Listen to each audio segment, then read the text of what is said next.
চৈত্রের শেষ থেকে চলমান তীব্র তাপদাহে বিপর্যস্ত জনজীবন। ভোগান্তির আঁচ লেগেছে মৌলভীবাজারের চা বাগানেও। গরমে রীতিমতো ঝলসে গেছে চা গাছ। চরম দুর্ভোগে আছেন চা শ্রমিকরা।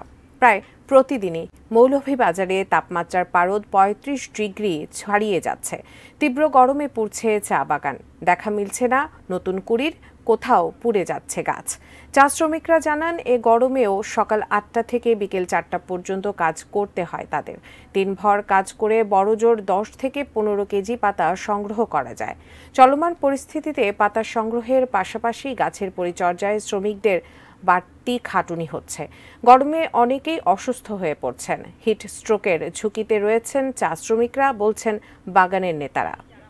ইয়েতে থাকি আমরা, খুব আমাদেরকে গরম লাগে, অতিরিক্ত গরম, জান অশান্তি লাগে। অশান্তিটা আমাদেরকে একবারে যেমন দুর্বল করে দেয়। গরমে আমাদের সারাদিন ভালো লাগে না। এখানে বিশুদ্ধ পানির মারাত্মক সমস্যা। প্রতিটা সেকশনে যদি টিউবওয়েল বা পানি সাপ্লাই থাকতো, তো নারী শ্রমিকরা কিছুটা গরম থেকে মুক্তি পেত।